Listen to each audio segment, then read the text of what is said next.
आज हम लोग प्रश्नावली 6.2 क्वेश्चन नंबर 8 देखेंगे। क्वेश्चन नंबर 8 में है कि प्रमेय 6.2 का प्रयोग करते हुए सिद्ध कीजिए कि एक त्रिभुज के किन्हीं दो भुजाओं के मध्य बिंदुओं को मिलाने वाली रेखा तीसरी भुजा के समांतर होती है। तो यहाँ पे देखेंगे, कह रहा है कि एक त्रिभुज के किन्हीं दो भुजाओं के मध्य बिंदु को।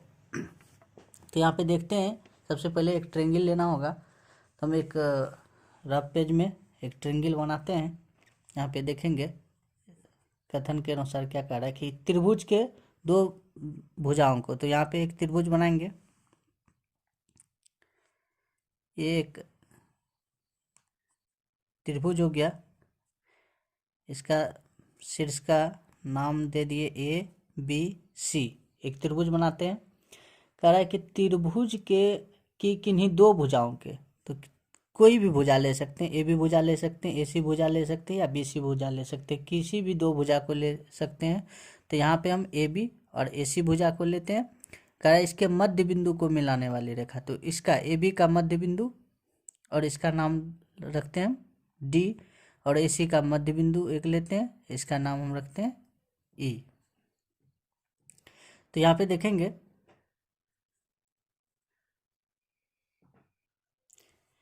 तो यहाँ पे हम दोनों भुजा का मध्य बिंदु ले लिए। अब इसको मिलाते हैं। तो कह रहा है सवाल में कि क्या यह तीसरी भुजा के समांतर होती है। तो यहाँ पे सबसे पहले हम लिखते हैं कि माना कि ए बी सी एक त्रिभुज है।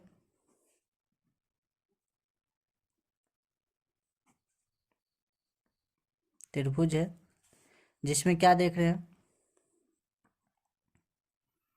जिसमें देखे कि बिंदु डी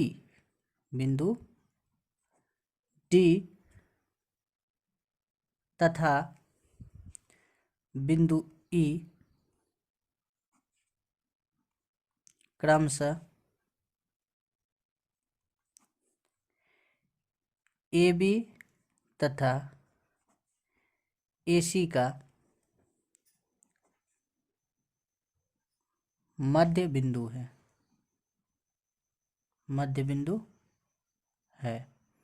तो यहाँ पे जैसे हम चित्र में देख रहे थे चित्र में देखते हैं कि यहाँ पे एक ए बी सी एक त्रिभुज हो जाता है।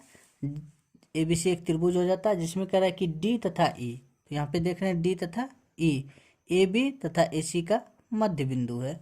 हाँ, तो यहाँ पे देखेंगे आगे कि सिद्ध हमको क्या करना है। तो सिद्ध करना है कि तीसरी भुजा के समांतर होती है। सिद्ध करना क्या है हमको, कि तीसरी भुजा के समांतर होती है। तो यहाँ पे देखेंगे तीसरी भुजा क्या हो जाता है मेरा बी सी। तो इसका मतलब सिद्ध करना हमको कि डी ई समांतर बी सी, डी ई समांतर बी सी, ये सिद्ध करना है। तो अब यहाँ पे देखेंगे उत्पत्ति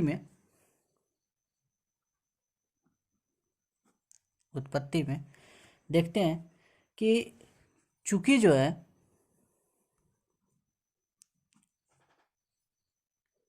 डी भुजा ए बी का मध्य बिंदु है, भुजा ए बी का मध्य बिंदु है।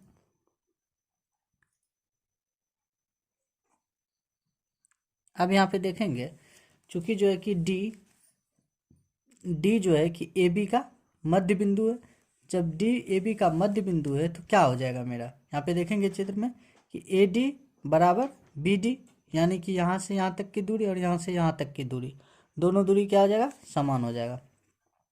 हम यहाँ पे लिख सकते हैं, इसलिए क्या हो जाएगा A D is equal to B D, या हम इसको कह सकते हैं कि A D upon B D is equal to 1, A D upon B D is equal to 1। इसको हम इक्वेशन फर्स्ट कहेंगे। अब यहाँ पे देखेंगे एक कंडीशन तो ये दिया था कि डी ए बी का मध्य बिंदु है।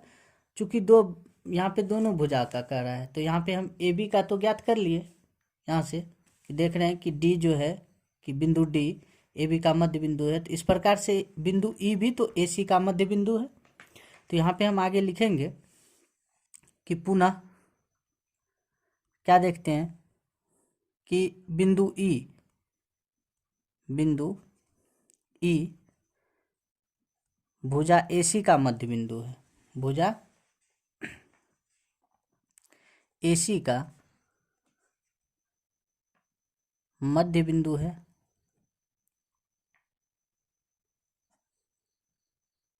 मध्य बिंदु है। तो यहाँ पे देखेंगे बिंदु ई जो है कि भुजा एसी का मध्य बिंदु है।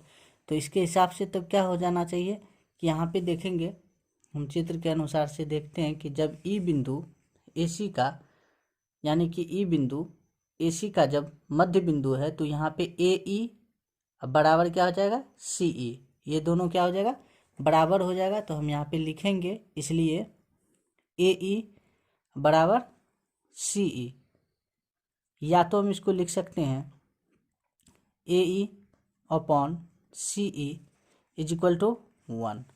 ये हो जाएगा मेरा इक्वेशन सेकेंड। अब देखते हैं यहाँ पे कैसे होता है। तो यहाँ पे हम पहले पिछले सवाल में 6 नंबर के सवाल में भी बताए थे कि यदि हम इसको 1 से मल्टीप्लाई कर दें तो सी में कोई अंतर नहीं होगा, और सी को यहाँ से गुना से बराबर के इस तरफ लेके आएंगे तो भाग के रूप में आ जाएगा। तो ए ई अपॉन सी ई हो जाएगा, इधर क्या बचेगा मेरा 1 बचेगा। इस प्रकार से हम यहाँ भी किए हैं, यहाँ भी कर सकते हैं। या तो यहाँ पे देखा जाए इसके नीचे नहीं कुछ तो 1, इसके नीचे भी नहीं कुछ तो 1। तो अब यहाँ पे यदि हम क्रॉस मल्टीप्लिकेशन भी करेंगे तो ए ई गुना 1 से करेंगे तो ए ई हो जाएगा, और सी ई गुना 1 से करेंगे तो सी ई हो जाएगा। तो यानी कि इस प्रकार से हम इसको लिख सकते हैं। अब यहाँ पे मेरा 2 समीकरण बन जाता है, समीकरण फर्स्ट और समीकरण सेकेंड। तो दोनों समीकरण को हम ध्यान में रखेंगे। देखते हैं कि समीकरण फर्स्ट और समीकरण सेकेंड से कहाँ से चलेंगे हम लोग, समीकरण फर्स्ट तथा समीकरण सेकेंड से चलेंगे, है ना। तो यहाँ पे दोनों का यदि तुलना कर दिया जाए समीकरण फर्स्ट और सेकेंड में, तो देखते हैं कि यह भी 1 के बराबर है और यह भी 1 के बराबर है। दोनों जो है कि 1 के बराबर है ना। तो इसलिए हम क्या लिख सकते हैं कि A D upon B D बराबर क्या हो जाएगा ए ई अपॉन सी ई, दोनों बराबर हो जाएगा। क्योंकि दोनों जो है कि 1 के बराबर है, तो यानी कि इसलिए ये दोनों भी क्या हो जाएगा बराबर हो जाएगा। तो यहाँ पे देख रहे हैं कि A D upon B D is equal to A E upon C ई।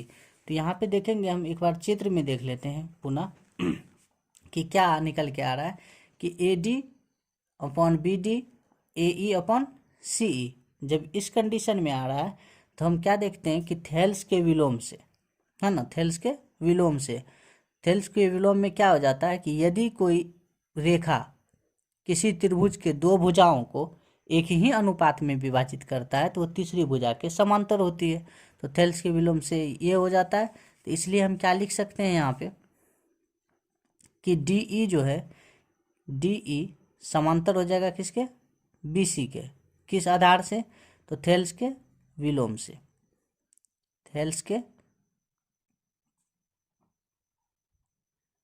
विलोम से हो जाएगा। तो इस प्रकार हमको यही सिद्ध करना था। हम ऊपर में देखते हैं कि सिद्ध क्या करना था, तो सिद्ध करना था डी ई समांतर बी सी। तो यहाँ पे हम क्या निकाले, डी ई समांतर बी सी, थेल्स के विलोम से ये प्रमाणित होता है।